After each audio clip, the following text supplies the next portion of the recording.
नमस्कार दोस्तों, स्वागत है आपका यूनिक स्टडी सेंटर के ऑनलाइन क्लासेस में। दोस्तों, मैं हूं विकास और आप देख रहे हैं अपना विश्वसनीय चैनल यूनिक स्टडी सेंटर।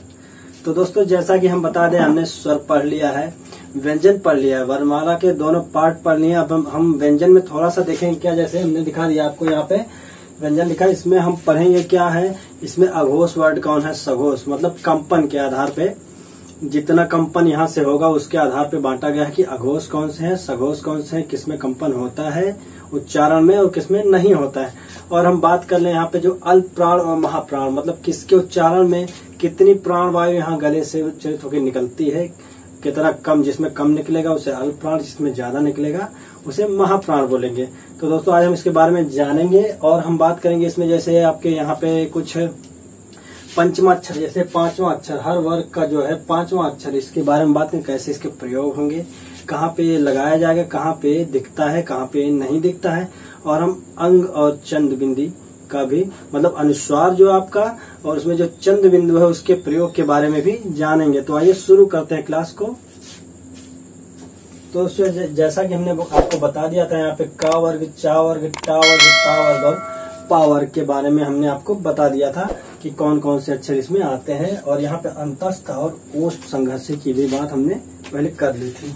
तो हम यहाँ पे बात करें, यहाँ पे हम जो है लिख देते हैं 1 2 3 4 5। अब इससे क्या हो जाएगा, जैसे हर वर्ग का पहला, दूसरा, तीसरा, चौथा और पांचवा स्थान यहाँ पे हमने अंकित कर दिया कि का वर्ग का जो पहला कौन सा है, दूसरा कौन सा है, तीसरा कौन सा है, पांचवा कौन सा है, ऐसे हमने आपको अंकित कर दिया। और हमने आपको क्या बताया था, यहाँ पे ये जो आखिरी का है, ये पांचवा अक्षर, ये आपका पूरा जो है अनुनासिक होता है।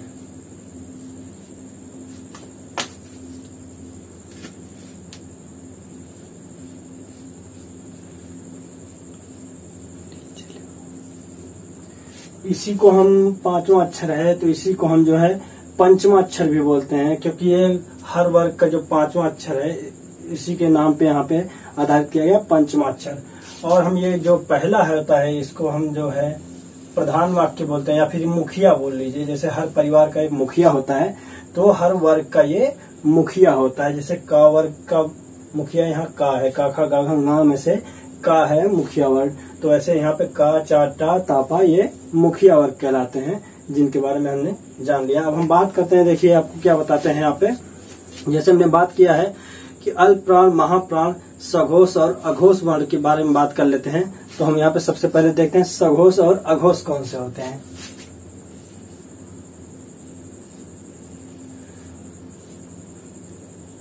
ये जो सघोष है, इसको हम घोष भी कहते हैं। और बात करते हैं अघोष की।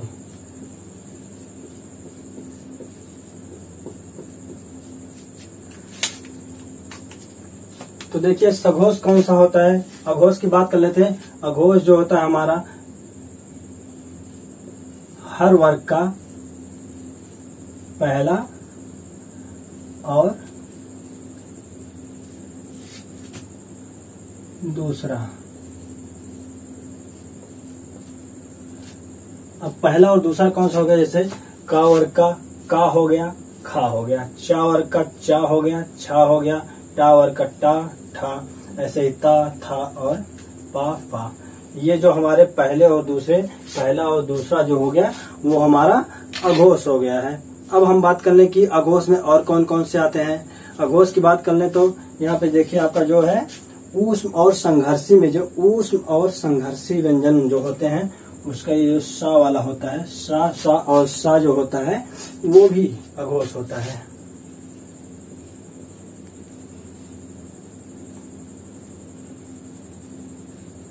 अब अघोष का मतलब क्या होता है, अघोष का मतलब होता है जिसका उच्चारण करने में गले में कंपन नहीं होता है।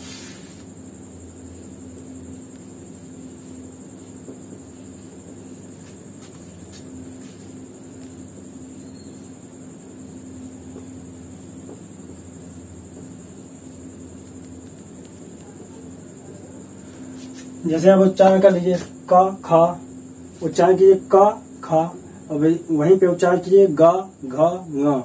ग घ ङ का जब उच्चारण करें, यहाँ पे देखिए गले में कंपन हो रहा है, इसलिए हम उसको क्या सघोष या फिर घोष वर्ड बोल दे रहे हैं। अब यहाँ पे देखिए सघोष और घोष में जो है कंपन होता है, और इसमें कौन सा आपका बचा, पहला और दूसरा तो हो गया। अब यहाँ पे तीसरा कामा चौथा और पांचवा, तीसरा चौथा और पांचवा जो हो गया वो आपका सघोष हो गया, या फिर हम उसको घोष भी बोल सकते हैं। और अब बचा क्या, जितने स्वर होते हैं, और जो यहाँ पे आपका एक ये बचा है हा, ये हा जो होता है, और जो स्वर बचे हैं आपके, स्वर जितने भी हैं सभी सघोष होते हैं। अब यहाँ पे बच गया क्या, हा बच गया आपका कामा,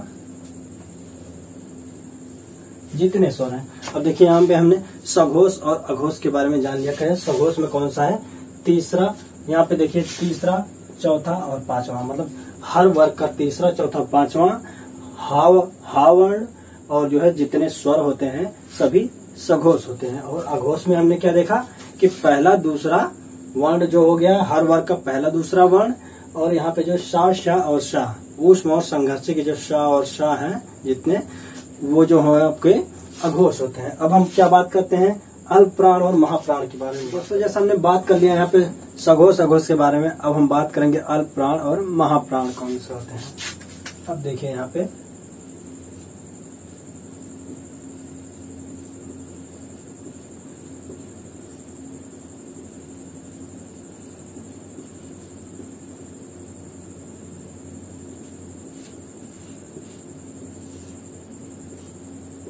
अब अल्प प्राण देखिए, अल्प प्राण के उच्चारण में जो गले से जो श्वास निकलती है जो, वो थोड़ा कम निकलती है महाप्राण के मुकाबले, महाप्राण में बहुत ज्यादा निकलती है।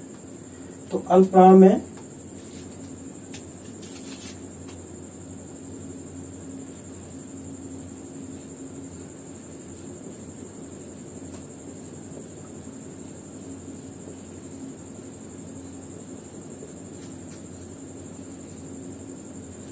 अल्प प्राण में देखिए कम वायु निकलती है, और महाप्राण की बात कर लें तो ज्यादा वायु निकलती है।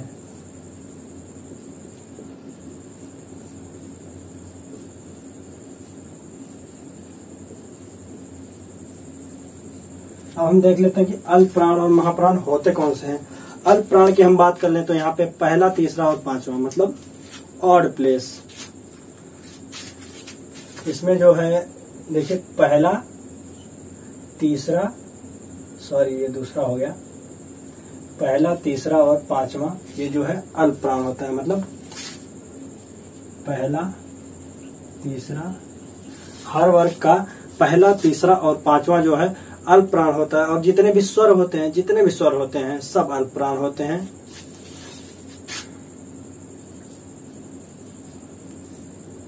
कौन कौन सा हमने बता दिया आपको अल्प प्राण में, देखिए पहला तीसरा और पांचवा, पहला तीसरा और पांचवा। आप उच्चारण करके देख लीजिए वायु कम निकलती है कि नहीं। जैसे आप यहाँ पे हाथ लगाइए, क बोला कम वायु निकली। अब यहीं पे आप खा बोलिए, खा में ज्यादा वायु निकल रही है, तो यहाँ पे क्या हुआ, ख में ज्यादा वायु। तो यहाँ पे देखिए कौन कौन सा बचा आपका, ये दूसरा बचा, ये चौथा बचा। तो महाप्राण में कौन सा आ गया आपका, दूसरा और चौथा, मतलब पहला तीसरा पांचवा आपका अल्प प्राण हो गया, और दूसरा और चौथा जो आपका महाप्राण हो गया। और जितने ऊष्म या संघर्षी होते हैं, जितने ऊष्म और संघर्षी, मतलब यहाँ शा शा शा हा, देखिए शा शा शा हा, मतलब जितने ऊष्म हो गए ये आपका कौन सा हो गया, महाप्राण में आ गया। ऊष्म हो गए वो महाप्राण में आ गया। अब बचा क्या हमारा, यहाँ पे देखिए बचा कौन सा, अंतस्थ व्यंजन। अब अंतस्थ किसमें आते हैं, अंतस्थ जितने भी हैं वो जो है आपका जो है अंतस्थ व्यंजन की बात कर लेते हैं, वो आपके अल्प प्राण में आते हैं।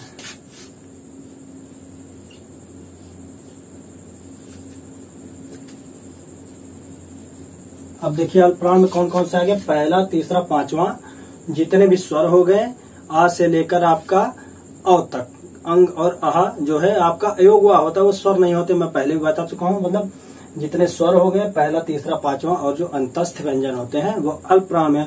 अब देखिए हम बताएं अंतस्थ व्यंजन और क्या होते हैं। अंतस्थ व्यंजन जो है आपका सघोष या फिर घोष भी होते हैं। अब यहाँ पे देख लीजिए आप, यहाँ पे सघोष या घोष में जो है अंतस्थ भी आते हैं। अब देखिए आप यहाँ पे सघोष, अघोष, अल्पप्राण और महाप्राण जो आपका खत्म हो चुका है। अब हम यहाँ पे दूसरे टॉपिक की बात करें। कौन सा टॉपिक? आप यहाँ पे पंचमा अक्षर की बात कर लेंगे। पंचमा अक्षर का प्रयोग कैसे होता, पंचमा अक्षर होते कौन से हैं, फिर उनके प्रयोग के बारे में बात करेंगे। और फिर आपके आज बताएं क्या कि रा के कौन से रूप होते हैं, रा के कितने रूप होते हैं, रा का प्रयोग कैसे होता है। तो जैसा कि हमने ये सब देख लिया है, सघोष, अघोष, अल्पप्राण, महाप्राण। अब हम बात करते हैं आपका अनुस्वार में जो अंग और चंद्र बिंदु है और ये जो पंचमा अक्षर है, इनका प्रयोग कैसे और कहाँ होता है, तो हम आपको इसके बारे में आगे बताते हैं। तो दोस्तों अगर इसका आप स्क्रीनशॉट लेना चाहते हैं तो एक बार ले लीजिए। और अब मैं मिटा देता हूँ।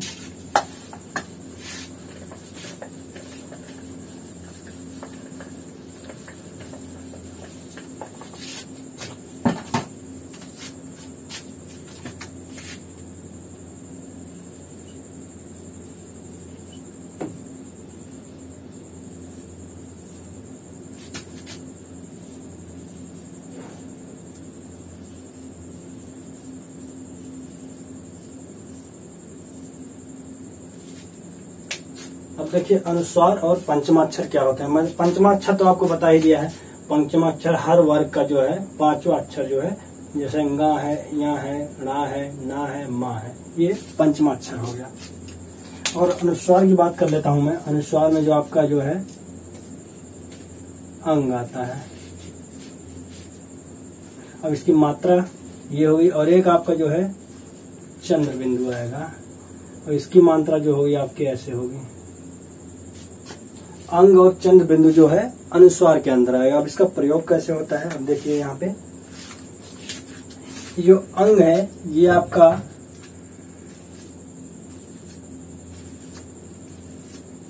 संस्कृत और हिंदी दोनों में प्रयोग होता है। लेकिन ये चंद्र बिंदु बात कर लें तो ये संस्कृत में कभी नहीं प्रयोग होता है। इसका प्रयोग केवल और केवल हिंदी के लिए किया जाता है। हिंदी शब्दों में जो है इसका केवल प्रयोग होता है।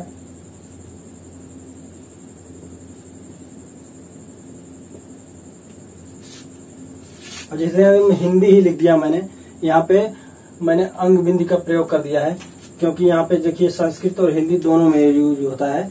अगर मैं यहाँ पे चंद्र बिंदु लगा देता हूँ ये गलत हो जाएगा। तो यहाँ पे आप देख लीजिए अंग जो है संस्कृत और हिंदी दोनों के लिए यूज होगा और यहाँ पे हिंदी के लिए जो केवल चंद्र बिंदु उपयोग में लाया जाएगा। अब देखिए कैसे, जैसे इसका मैं बता देता हूँ, एक एग्जांपल ले लेता हूँ।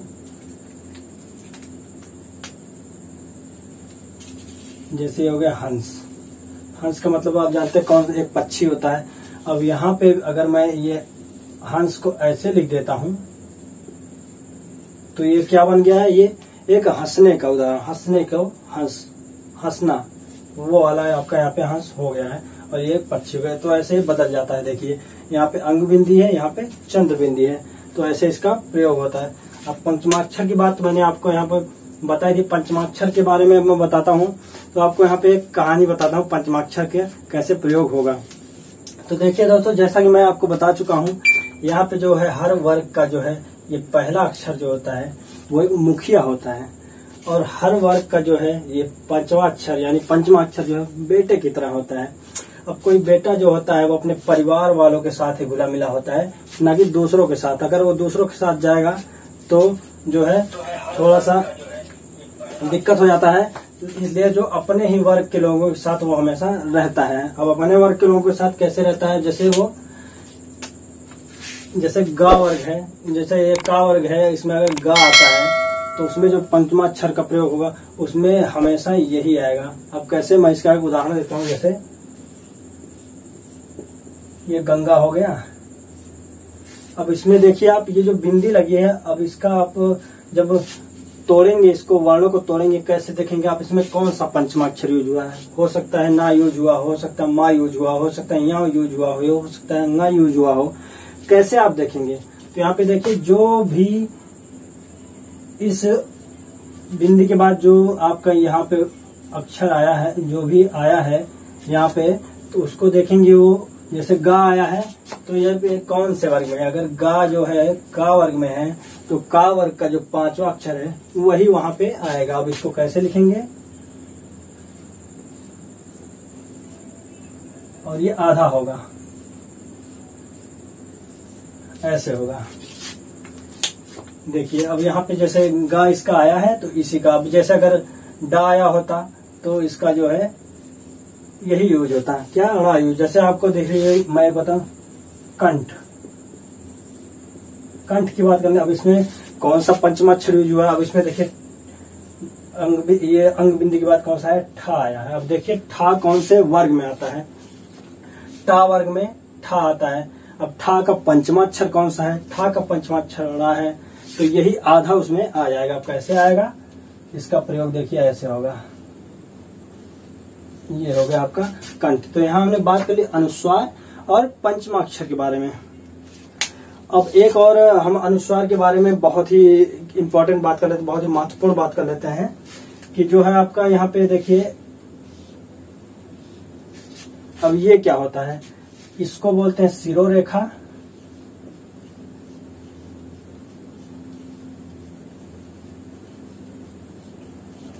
इसको शिरोरेखा बोलते हैं। और ये जो खड़ी पाई,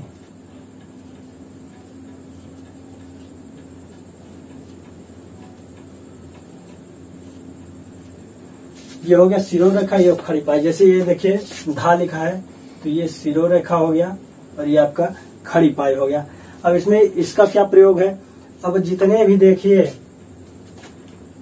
अब मैं यहाँ पे अब जितने स्वर की मात्राएं होती है, जैसे देख लीजिए यहाँ पे छोटा की कोई मात्रा नहीं होती है, बड़े आ की ऐसे हो गई, छोटी ई की ऐसे हो गई, बड़ी ई की ऐसे हो गई, छोटा ऊ बड़ा ऊ, री ए की ऐसे हो गई, ए की ऐसे हो गई, ओ की ऐसे हो गई और औ की ऐसे हो गई। ठीक, ये देखिए बड़ा, छोटी, बड़ी, छोटा ऊ, बड़ा ऊ, री ए ओ औ। अब यहाँ पे देखिए इसका प्रयोग कैसे होगा? जितने भी मात्रा जो है शिरोरेखा से ऊपर वाले हैं उनके ऊपर केवल और केवल अंग बिंदी का प्रयोग होगा। जैसे यहाँ पे हो गया, यहाँ पे अंग बिंदी,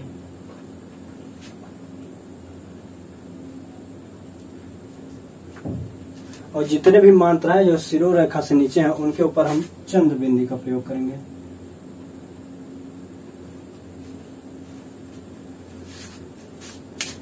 ऐसे होती हैं। देखिए मतलब इसमें जो है इसके नीचे जितने भी हैं जो है मात्राएं आई हैं उसमें चंद बिंदी का प्रयोग हुआ है, तो इसके ऊपर जो मात्राएं हैं उसके साथ जो है अंग बिंदी का प्रयोग हुआ है। तो यहाँ पे हमने बात कर लिया यहाँ पे अनुस्वार और पंचमाक्षर का प्रयोग कैसे होता है। हमने आपको अनुस्वार और पंचमाक्षर के बारे में बता दिया, लेकिन यहाँ पे देखिए जो बताया मैंने अनुस्वार और पंचमाक्षर में, जैसे पंचमाक्षर में बताया कि अगर जो है इसी वर्ग का कोई, जैसे इसके परिवार का ही कोई आ गया। अब परिवार कौन सा है? ये का से लेकर पा तक सबका अपना परिवार है। और उसके परिवार के बाहर का अगर कोई आ गया तो फिर ये तुरंत अपना रूप बदल लेगा, क्योंकि ये अपना रूप केवल परिवार वालों के साथ ही दिखाता है और दूसरों के साथ ही अपना रूप बदल देता है। अब दूसरों मतलब अंतस्थ व्यंजन और ऊष्म व्यंजन, या से लेकर हा तक। अब जैसे इसमें या से लेकर हा तक अगर कोई उदाहरण आ गया तो फिर वो अपना रूप कैसे बदलता है? आप देखिए, जैसे एक वर्ड ले लिया मैंने,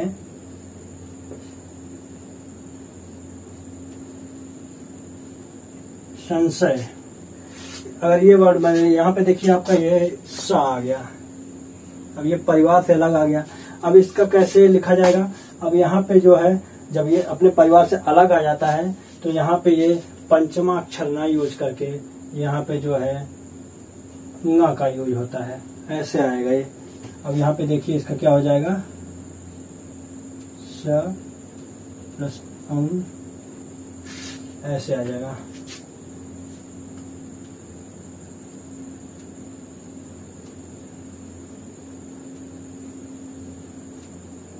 यहाँ पे आपका ये अंग में आ जाएगा, ये देखिए। और अगर यहाँ पे जो है इसी के वर्ग का कोई होता है, जैसे यहाँ पे गा होता है, जा होता है, गा होता है, तो इसके वर्ग का जो है पंचमाक्षर यूज हो जाता। तो यहाँ पे ये आपका पूरा हो गया। अब हम आपको बताते हैं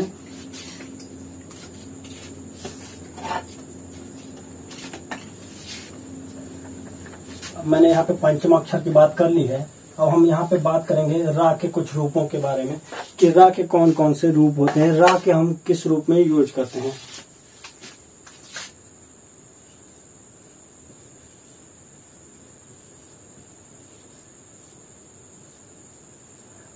जैसे उदाहरण के लिए बता दें, जैसे यहाँ पे देखिए राम भी लिखा होता है, कार्य भी लिखा होता है, क्रम भी लिखा है और यहाँ पे ड्रम भी लिखा है। अब देखिए यहाँ पे रा तो एक खुद अपने ही रूप में यूज हो रहा है, पूरा रा के रूप में। यहाँ पे देखिए ऊपर आ गया, यहाँ पे देखिए नीचे आ गया, यहाँ पे देखिए ऐसे आ गया वी आकार का, उल्टा वी आकार का। अब ये देखिए कैसे और कहाँ यूज होता है, कैसे अपना रूप बदलता है, इसके बारे में हम बता दें आपको। जब रा के तुरंत बाद कोई स्वर आया होता है, जब रा से कोई स्वर जुड़ा होता है, वहां पे रा तो पूरा लिखा जाता है, लेकिन जब उसका हम विच्छेद करते हैं तो वहां पे रा जो है आधा होता है। अब कैसे, जहाँ पे राम का देख लीजिए। अब इसका हम वर्ण विच्छेद करेंगे। वर्ण विच्छेद में जो है वर्णों को अलग अलग कर दिया, मतलब व्यंजन को स्वर से अलग कर दिया जाता है। अब जैसे यहाँ पे रा हो गया,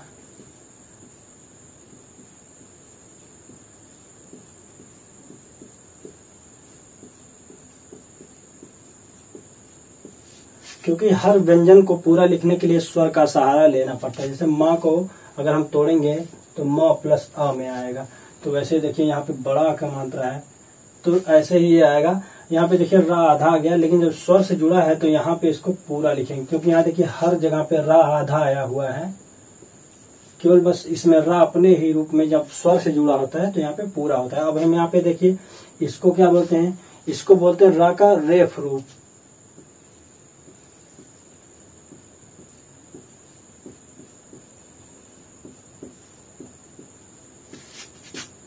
कुछ लोग इसको चुरकी रा भी बोलते हैं, ऐसे चुरकी की तरह बन के आता है। ये हो गया रा का रेफ रूप। अब रा के रेफ रूप में क्या होता है, रा के रेफ रूप में जो होता है वो रा आधा होता है। अब कैसे, जैसे कार्य का हम बात कर लेते हैं।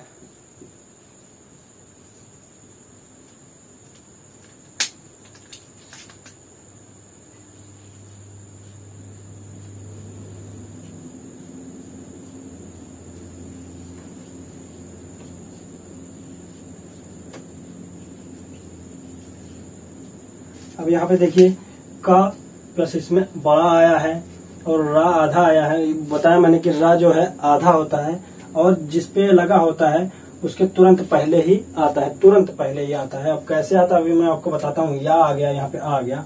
अब इसका आप उच्चारण कीजिए, कार्य। रा के तुरंत बाद या आ रहा है, मतलब रा बहुत थोड़ी देर के लिए, कार्य रा बहुत थोड़ी देर के लिए आ रहा है, तो यहाँ पे जो है आपका या से पहले आ रहा है रा उच्चारण, देखिए कार्य।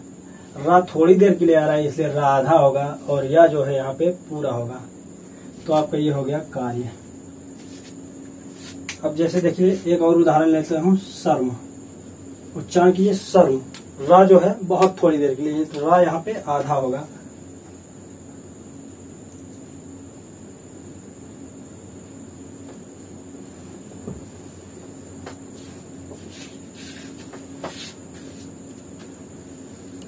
ये देखिए इसका ऐसे आपका हो गया। अब हम बात कर लेते हैं इसके और दोनों रूप के बारे में। रा का, इसको हम क्या बोलते हैं, ये नीचे लगा हुआ है पैरों में, तो रा का पदेन रूप बोलते हैं हम इसे। अब रा के पदेन रूप के बारे में बात कर लेते हैं।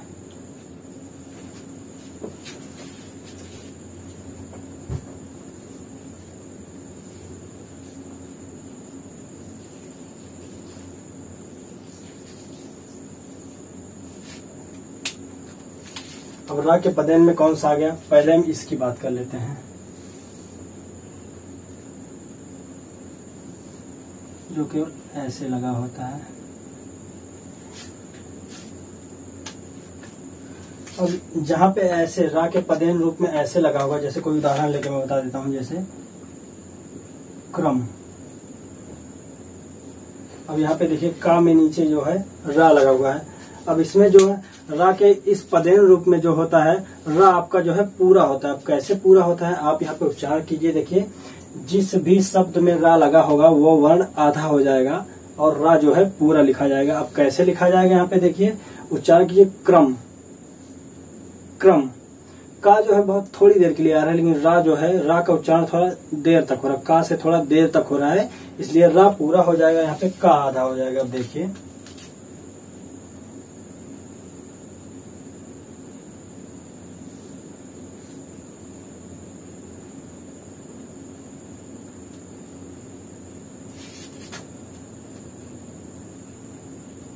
यहाँ देखिए का आधा हो गया, रा के तुरंत बाद यहाँ रा मिलके यहाँ पूरा हो गया, यहाँ माँ पूरा हो गया, क्रम।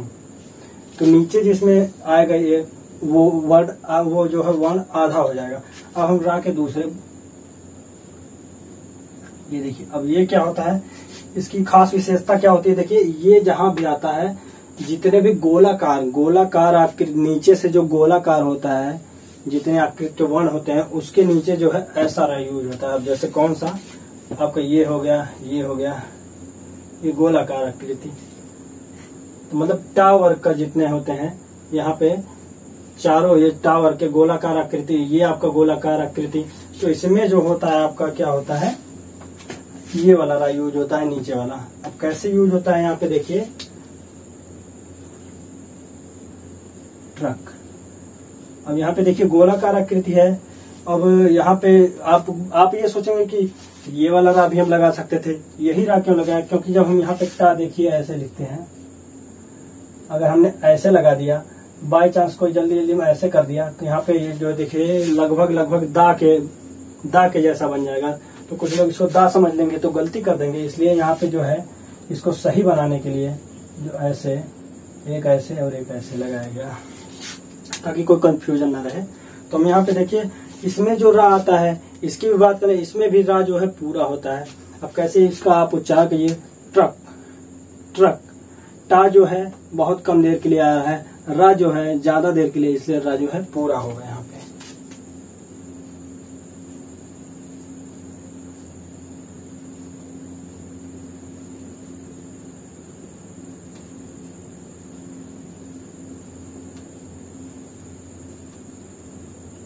यहाँ पे देखिए ये दोनों मिलके यहाँ पे रा को पूरा कर देते हैं। तो यहाँ पे देखिए टा आधा आया है, रा पूरा आया है, का जो आधा जो यहाँ पे मिलके पूरा हो गया। तो हमने यहाँ पे आपसे रा के रूप के बारे में बात करें। रा के जो है पदेन रूप हो गए, रा के पदेन रूप में कौन कौन से हो गए, रा का रेफ रूप हो गया। रा जो है अपनी ही तरह जो है प्रयोग किया जाता है, उसमें जो है कैसे स्वर से जुड़ा होता है, कैसे वो आधा हो जाता है।